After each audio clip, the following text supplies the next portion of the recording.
Hello, salut les amis, salut la famille, comment vous allez? J'espère que vous allez bien, j'espère que vous avez passé une bonne semaine. Encore une fois, nous y voilà, nous sommes encore vendredi. Par sa grâce, le Seigneur a permis que nous soyons encore là ce soir. Et donc, encore une fois, je viens partager ce que le Seigneur met dans mon cœur. Je viens partager aussi mes actions de grâce, euh, mes sujets d'action de grâce. Donc, par la grâce de Dieu, donc la semaine a été.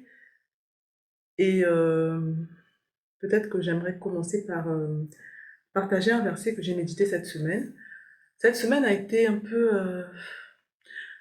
ça s'est bien passé, mais elle a été un peu dure, en fait, pour moi personnellement, un peu dans mes émotions. Euh, enfin, généralement, quand je vais bien, généralement, de façon générale, je mange de façon saine, je fais attention à ce que je mange, mais généralement, quand j'ai un petit coup de blues, quand des fois j'ai tendance à manger n'importe quoi. J'ai tendance à manger n'importe quoi et c'est ce qui s'est un peu passé cette semaine. Et quand on mange n'importe quoi, on se sent lourd. Dans n'importe quoi, je parle, j'ai mangé beaucoup de sucre à un moment donné, pas toute la semaine, mais et je me sentais un peu bizarre des fois, donc je me sentais vraiment. Donc j'ai eu quelques petits challenges cette semaine émotionnels, comme beaucoup d'entre vous certainement si vous en avez. Et un des passages que j'ai médité, en tout cas qui m'a édifié, c'est 1 Samuel 17. Donc 1 Samuel 17 et c'est le verset 45. Donc 1 Samuel 17, 45 et en fait ce qui m'a réconforté là dans ce passage que vous connaissez, hein, c'est le passage où on voit David qui se bat contre Goliath, en fait qui va vers Goliath et donc là au verset 45 c'est David qui parle. David dit aux Philistins: tu marches contre moi avec l'épée, la lance et le javelot, et moi je marche contre toi au nom de l'Éternel des armées, du Dieu de l'armée d'Israël que tu as insulté. Donc, vous connaissez l'histoire, je vais pas redire l'histoire, mais en fait, ce que j'aimerais souligner ici ce soir, c'est que David n'est pas resté, il n'est pas resté muet, il n'est pas resté inactif, il a parlé, il a confessé en fait ce qu'il savait de Dieu. Il a confessé le nom de l'Éternel des armées. Et donc, il était face à Goliath. Aujourd'hui, Goliath, ça peut représenter beaucoup de choses. Ça peut représenter une situation, ça peut représenter des circonstances. Les géants, comme on les appelle, de nos vies, les géants qui nous affrontent dans la vie. Nous avons chacun de nous des combats et des géants. Et donc, Goliath représente les circonstances qui peuvent vous entourer. Et face à Goliath, David n'est pas resté silencieux. David n'est pas resté, il n'était même pas, en fait, ce qui est aussi beau là avec David, c'est qu'il n'était même pas intimidé par Goliath en fait.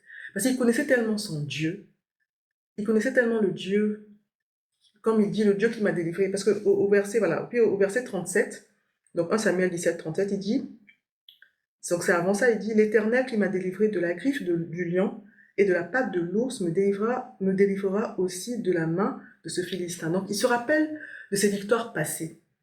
Parce que vous savez, on a tendance à oublier, on oublie vite en fait, l'être humain oublie vite.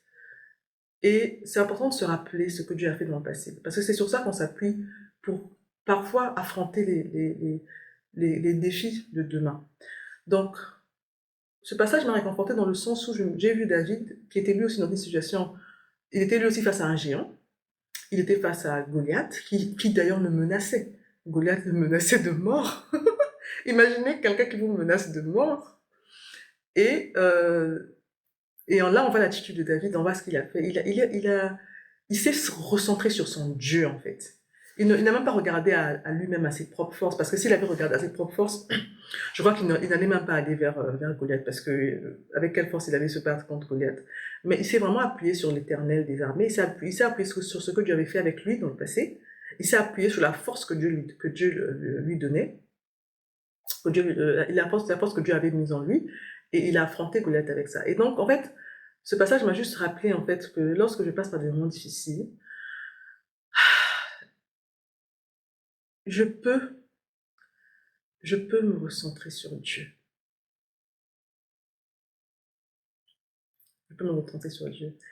Quand vous voyez ce que Goliath, avant que David, bon, David a parlé, et puis après Goliath a parlé, en plus David a parlé. Donc, Goliath a menacé David. Goliath a, je ne vais pas dire ses paroles, mais en tout cas, il a maudit David. Et parfois aussi, les circonstances, parfois, ont tendance à nous menacer. On est menacé.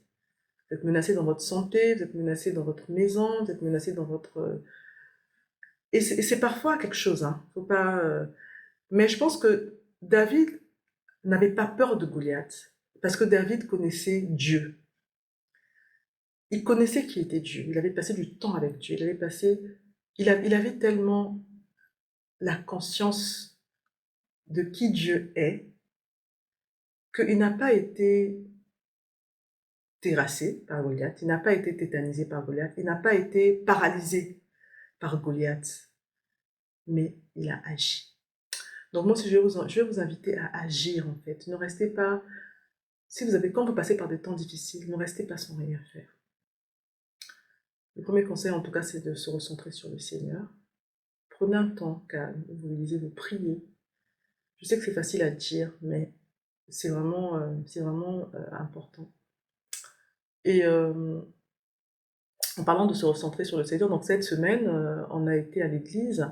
Donc je vais pas tous les dimanches à l'église pour certaines raisons, mais en tout cas, quand je peux, les dimanches, en tout cas, quand je peux, j'y vais. Et donc on est à l'église et c'était vraiment bien. Parce qu'on a été vraiment ressourcés. Chaque fois qu'on est là, en tout cas, on est ressourcés, on est vraiment, on se sent vraiment rafraîchi. C'est vraiment le passage qui dit, le verset qui dit que il est beau pour des frères de demeurer ensemble, parce que c'est vraiment là que Dieu déverse sa bénédiction. Et vraiment, on l'expérimente. On expérimente vraiment la bénédiction de Dieu. On expérimente vraiment, oui, l'onction de Dieu lorsqu'on va à l'église. Donc, c'est aussi une façon de se recentrer sur le Seigneur, de se recentrer sur Dieu, d'aller à l'église, de communier avec des frères et sœurs. Donc, recentrez-vous sur le Seigneur. Prenez un verset biblique, allez à l'église, priez avec d'autres frères et sœurs. C'est très, très important. Ça ressource, ça fortifie. Et puis, donc ça m'a vraiment fait du bien. Et puis, cette semaine, j'ai eu... en fait, souvent, quand je peux, je vais courir, je vais faire un peu de sport. Donc, cette semaine, j'ai pu aller faire du sport. C'était bien, c'était bien. Je suis allée, je me suis défoulée. En plus, j'ai la chance d'habiter dans un endroit, j'ai la grâce d'habiter dans un endroit où il y a beaucoup de verdure, il y a beaucoup de passages piétons, il y a beaucoup de passages, de pistes cyclables, il y a beaucoup d'endroits où on peut courir. On peut aller courir, on peut faire même des randonnées, on peut vraiment... Donc, vraiment, je profite de cette verdure parce que quand je sors et que je suis au milieu de la verdure, je respire en fait, et il y a moins de pollution, et je recentre, je gonfle mes poumons.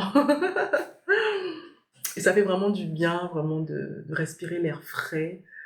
D'ailleurs, je parle du fait de respirer, l'importance de respirer de l'air frais dans mon livre, Avance. Je suis en train de réécrire. Je suis en train de réécrire pour modifier certains passages et pour ajouter aussi certains passages. Je pense que je vais en rajouter. Donc, quand il sera publié, je vous tiendrai au courant. Et puis, donc voilà. Et puis, par la grâce de Dieu, j'ai passé des bons moments avec une de mes sœurs ici. Donc voilà. En tout cas, ça a été, comme je l'ai dit, une semaine émotionnellement vraiment un peu chargée, mais euh, vraiment, j'ai été... en fait, je rends grâce au Seigneur parce que malgré la semaine qui était chargée, parce que j'avais beaucoup de choses à faire, malgré les choses que je devais faire, les activités, parfois on est débordé entre la maison, voilà, j'ai pas une aide à la maison, donc je fais tout moi-même, donc parfois on est vraiment débordé, et je rends grâce à Dieu de ce qu'il a permis, en fait, il a ouvert mes oreilles. Parce que des fois, quand on est fatigué ou qu'on a beaucoup de choses à faire, des fois, on n'a même pas on n'écoute pas. Mais je dis merci au Seigneur parce il m'a ouvert les oreilles pour que je puisse au moins écouter en tout cas ce verset. En fait, j'ai écouté